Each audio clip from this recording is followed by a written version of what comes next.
বয়স হয়ে গেছে, দাঁত ওঠে নেই, তাদের সমস্যা নেই, কিন্তু দাঁত ছিল, অসুস্থতার কারণে দাঁত পড়ে গেছে, এই রকম পশু খুঁতযুক্ত। আর খুঁতযুক্ত পশু আল্লাহর দরবারে পেশ করা যায়। 13 নম্বর, কুরবানি দিতে না পারলে কি করবে? একজন ব্যক্তি 10 জিলহজ থেকে 12 জিলহজের মধ্যে কুরবানি দিতে পারবে না, অর্থাৎ সে ধরেন কথার কথা পশু পেলই, তাহলে সে কি করবে? তাহলে এই ক্ষেত্রে সে তার যেটা করণীয় খেয়াল করে শুনবা, একটা মধ্যম ধরনের ছাগল বাজারে যত টাকা দাম আছে সে এই পরিমাণ টাকা হিসেব করে সদকা করে। ধরেন একটা খাসির দাম বর্তমান বাজারে ধরেন 12 থেকে 13,000 টাকা, তাহলে সে 13,000 টাকা বা 12,000 টাকা মুনাসিব মনে করে সে কি করে দিবে? সদকা করে দিবে। 14 নম্বর প্রশ্ন এর সাথেই সম্পৃক্ত, পশু কেনার পর সময় অতিবাহিত হয়ে গেল, কোনো কারণে সে পশু তো কিনছে ঠিকই, কিন্তু কসাই পেল না, কিংবা লোকজন পেল না, কিংবা তার ছেলে বাইরে থেকে আসে নাই, আসার কথা ছিল, সে কোরবানি করতে পারলো না, পশু কিন্তু তার বাসায় উপস্থিত, এই পশু সে কি করবে? এই পশু সে জীবিত সদকা করে দেবে, এটা জবাই করা যাবে। আমরা বুঝতে পারছি সবাই?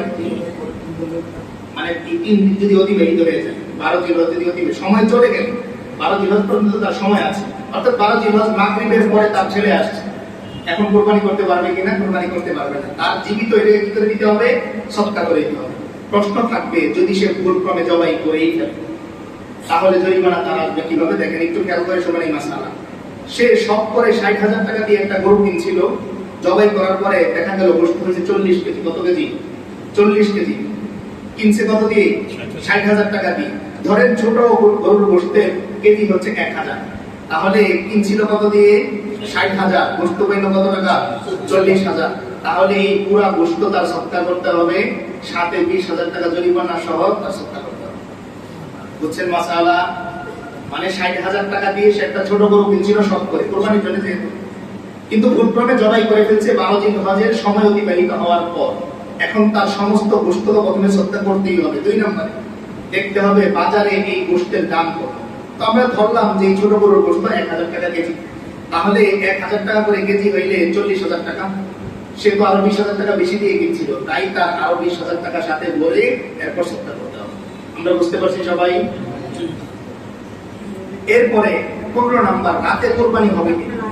রাতে কেউ যদি রাতে কোরবানি করতে চায়, 10 জিলহজ এবং 11 জিলহজ এই 2 দিন রাতে কোরবানি করা যাবে। 10 জিলহজ এবং 11 জিলহজ এই 2 দিন রাতে কি করা যাবে? কোরবানি করা যাবে। তবে 12 জিলহজ অর্থাৎ এই যে আগামী বুধবার দিন সূর্যাস্তের পরে আর কোরবানি করলে কোরবানি হবে না, বরং নিজে জরিমানা দিতে হবে। এরপরে একজনের যদি নিয়ত ভুল হয় তাহলে বাকিদের কি হবে? কোরবানি।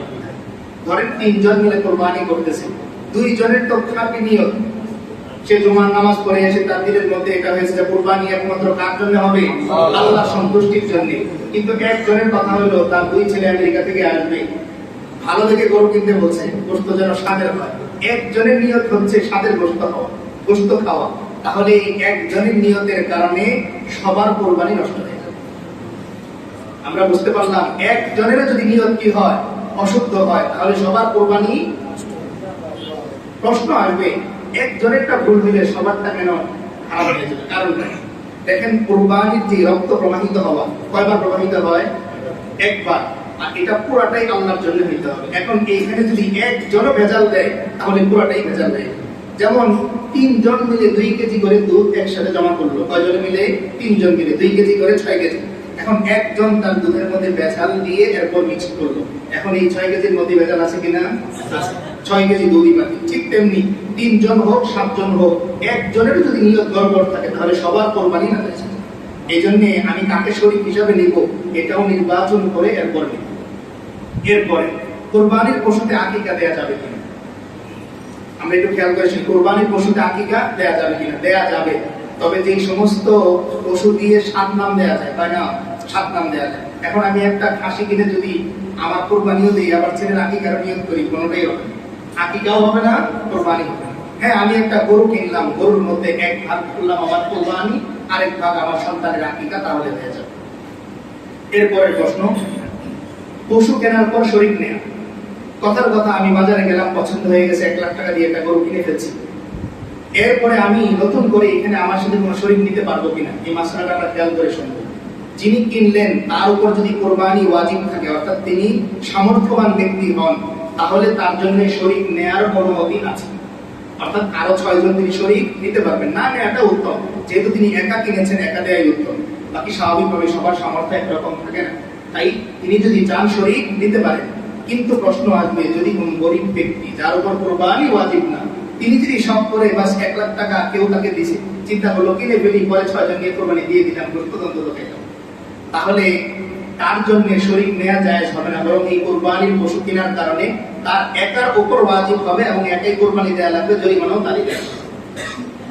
এরপরে সর্বশেষ প্রশ্ন, 3 পায়ে হাঁটে এরকম পশু, এটা দিয়ে কোরবানি হবে কিনা? বর্তমান সময়ে যেহেতু ট্রাকে দূর দূরান্ত থেকে পশুগুলো নিয়ে আসা হয়, অনেক সময় হয় যে ট্রাকের পেঁচা খেয়ে হোক অথবা চাকার তলে পড়ে হোক, যেভাবেই হোক একটা পা বাতিল হয়ে গেছে, হাঁটতেই পারেন, আমরা খেয়াল করে শুনি। ব্যাপারীকে জিজ্ঞেস করলে আপনি জীবনের সঠিক তথ্য পাবেন। স্বাভাবিক, তিনি কষ্ট করে এই পশুটা লালন পালন করেছেন, সারা বছরের খোরাকি তার এই পশু থেকে, তাই তিনি সুযোগ থাকতে কোনোভাবে এটা স্বীকার করবেন না যে এটার পায়ে কোনো সমস্যা হয়েছে, বলবে এমনি বাড়ি গেছে, ঠিক হয়ে যাবে। আপনি ভালো করে যাচাই করবেন যে এই পশুটা যদি 1 পা দিয়ে হাঁটতে নাই পারে, সে হাঁটে কয় পা দিয়ে? 3 পা দিয়ে। এরকম পশু দিয়ে কোরবানি হবে।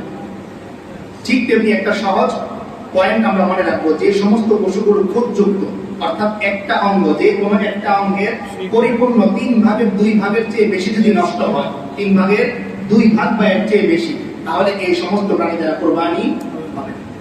কেন হবে না, এটা যদি আমরা মনে রাখি তাহলে আরো সহজ হবে। দেখেন, আমি আমার কোরবানির পশুটা পেশ করতেছি কার দরবারে? আল্লাহর দরবারে। আমি কি কোনো দাওয়াতে গেলে কোরআন পাঞ্জাবি পড়ে যাই নতুন না? নতুন যেটা দাগ থাকে সেটা নাকি যেটা দাগ না থাকে। তো ঠিক তেমনি আমি আমার আল্লাহর দরবারে যে পশুটা পেশ করব, এটাও যেন খুঁতহীন হয়, এই ব্যাপারে আমার পূর্ণ সজাগ দৃষ্টি রাখতে হবে।